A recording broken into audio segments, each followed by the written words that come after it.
fia te whaatalo whātu le nei tai au, si mai al whaafonga o talafou ala Radio Samoa. Ua le ai mai le tamaita i pale mia Jacinda Ardern I le osi o se coalition po o le tu whaata singa le Labour ma le whaafale tuia le Greens. Le ai mai o Jacinda I tu sama reporti o le News Hub pa o le sootanga o le aiai o se fesoa soani e le te le mai le Greens. A o tali alwai tau ngalo I e onos fulfawhai pula le Labour ma o se whai numera o tali tonu Jacinda ua lava matatoe e ngā luea ina fuafuanga whaata atitia mo le atunu. Paia inga whaato ama vai atu nei, le ana whaiwhai mea whaatasiai le Labour, New Zealand First, le ua le manuia le whainga pālota le nei, ma le pātia le Greens. Ma e beo le Greens lea sa wha moe moe le ato I tāmu mo e whaatasi ma le Labour. I le mausali ai ar whaiunga Jacinda, o le fesili wa iei nei, whaamata o ai o le a avea nei masui pāle mia. Pe a fue tu lango I le Labour ma le whaatamo e ngā wana ngā luenga whail paia inga se ima vai atu, tau mate ai le vao le suita I ta e Labour Calvin Davis po o le warma Maya Jacinda Grant Robertson. O le tau neina taita I ai le sa tau a vele tu malo te aratu I lalo le whaamalo le National, Alfred Ngaro, se te talo mo le atu nuu mo na taita I whafuane o le mauta fono. Ngā rolo nā so muli le nei o se sui o le palemene ina ua mai ane le whainga pālota le vai aso taluai e le I whaamanu ina lona tau mawhai. Sana whaasalaunga I lunga le Facebook na ia whaailoa ai o le a le a vea lo nālu e se tau fiai ana talo sanga mō whai pule o le a whaaua wina le nei paia inga. Ngā ro waiwa nei tau sanga o whai masui lo nei tū mālo I tono le maota ma o se suia whai pule e le I mawhai e polo kiki ona nāti ai ona tali tonunga whaakerisiano. E le atoa se vai aso talu o na taunu mai whanua li I whangongota mai Lucia. Pei tai o le aso na nafi, whaamauti no mai ai le whaamau nia pe positive, so e suengol COVID mo le to as fulmatasio I lato, ai se fulu whaolo o talia pe nei so e suenga. O li I whangongota nei e whaamau nia o lo o whaanofo e sea mo le se fulu whaaso I le whale tali malo le sudi mai kalai estete. O ni tangata whai ngā luenga o lo tawa o fia I lalo se malienga whai to tolu a company e au fia le seafood, IFL, ma le maruha.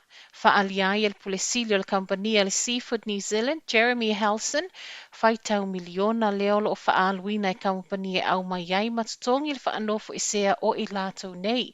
Ma ua whaia lea, mo le whaaola o laina o pisinisi ma le whaatu mawino ngā luenga a tangata kiwi I te tonu o le atunuu.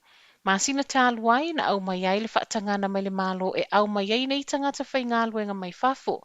Whaamauti no mai fo I reporti e le ai se tupe a tangata tutongi la fonga I New Zealand e whaaluina e le whaanofo e sea ma le whainga o nei ali I whangota. Wa tāpuni ai fo I mal whaltali malo le sutima mai tangata lau tele.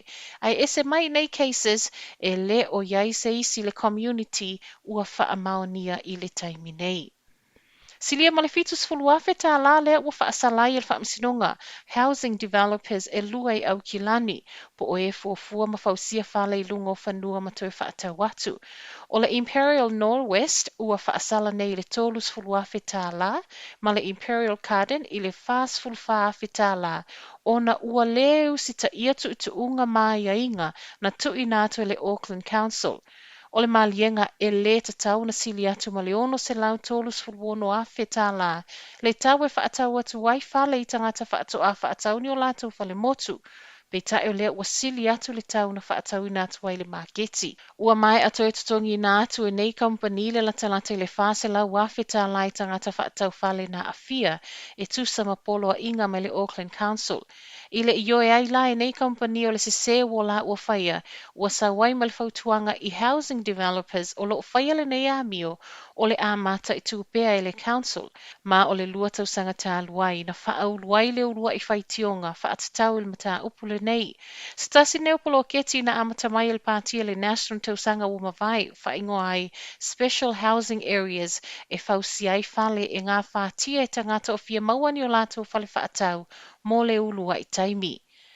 Toʻatasi na umalona soifua na po ai toʻalua o loo whaamanualia tīngaina ina ua mū se tasi o whale Cockle Bay i sa sae o Aukilani la talata i le tūlai fitu i le afiafi.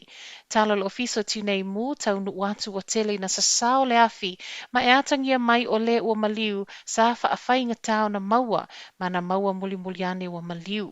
O loo whaawawina i le so e so e ngā leo leo i le mafua anga o le nei mū. I le tūlai mai o le leiba e toe ta ia le whainga malo mo le isi tolu tausanga o lona winga o tau nuu le whaupopo le isi pasene i lunga o la fonga tutongi a tangata ta i tōtasi. Taimi le nei e wha income tax rates wha atu la fono ina i tonu ni usila se fulu tesi ma le 5%, se fulu fitu tesi ma le 5%, tolu se fulu pasene ma le tolu se fulu ma le tolu pasene. O le pasene fou le a whaasangasanga le i tangata ta i tōtasi, sili atu ma le se lau valo se fulu wafe tupe maua i totono le tausanga, ma ua fuafua e aloa ia i le aso mua le masino a perila o le tausanga o iluma. Taimi nei o le tax rate maua lunga e tolu se fulu tolu pasene o lo taula i tupe maua e sili atu ma le fitu se fulu wafe tala i totono o le tausanga. Tala mai Australia, whaia nei se suenga i tono le state o Victoria, be wha a whewhea o na whese tai, suenga o toto tangata na wha anofo isea, i le vao le masino mati ma ukuso le tausanga le nei. Silia ma le lua se lau tangata na wha anofo isea i whaitali malo, lea ua wha amalo sia nei, ta tau o na oe sue be le wha amata ua a fia, i nisi wha amai e au fia i le HIV. Se pepa wha amtalango le wha apongai o le mea tupu, ua wha o ngā wha solo atoa i le lautele se tasi o masini sue mo le toto o le ngase e tōtasi. Mai msalomia le ono pepesi atua i nisi o tangata na wha o ngā ina i eile nei masini isi siama e ono alia e mai ai foi ma nisi mau wha amai. Whai watu i tala mai Aialani, la so atai au e alo i aile si iti o tapo le koviti le stepu lona 5 mo le ono vai aso i totono Aialani. Whai ngoaina nei o le tapu au pito i whainga tālea i totono o Europa.